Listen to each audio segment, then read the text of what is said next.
नमस्ते साथीहरू, तपाईको एनसेलमा ब्यालेन्स कम भइसकेको छ वा जिरो भइसकेको छ र तपाईले कसैलाई कल गर्न चाहिरहनु भएको छ भने अब यो कार्य सजिलै गर्न सक्नुहुन्छ। यसको लागि तपाईले एनसेलबाट यो कोडलाई डायल गर्नुपर्छ 17102 र कल गर्न चाहनु भएको मोबाइल नम्बर, त्यसपछि कल गर्नुपर्छ। अब रिसिभरले कम ब्यालेन्स वा शून्य ब्यालेन्स कल सम्बन्धी जानकारी यसरी प्राप्त गर्नेछ।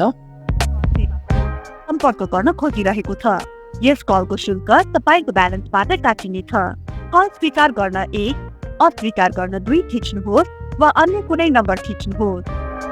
अब कल रिसिभ गर्न चाहेमा 1 थिच्नुपर्छ। साथीहरू, यहाँ रिसिभरले कल स्वीकार गरेको हुनाले रिसिभरलाई नियमअनुसार कल गर्नेको सट्टा मेन ब्यालेन्सबाट शुल्क लगाइनेछ। यस कल मार्फत कति रकम काटियो सोको जानकारी पाउनको लागि तपाईले यो कोडलाई डायल गर्नुपर्छ *100*1#, त्यसपछि 4 लेखेर सेन्ड गर्नुपर्छ।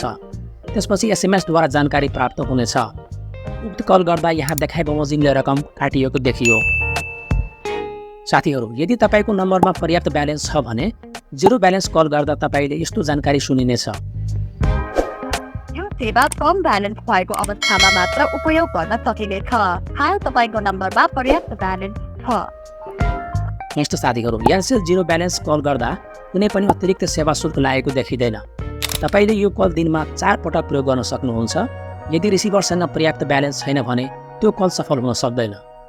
यस प्रयोजनको लागि तपाईले आवश्यक पर्ने सर्भिस कोड्सहरूको लिङ्क्स डिस्क्रिप्सन बक्समा राखिएको छ, चेकआउट गर्नुहोला। यस विषयमा तपाईको कुनै पनि प्रश्न छ भने तल कमेन्ट बक्समा लेख्नुहोस्।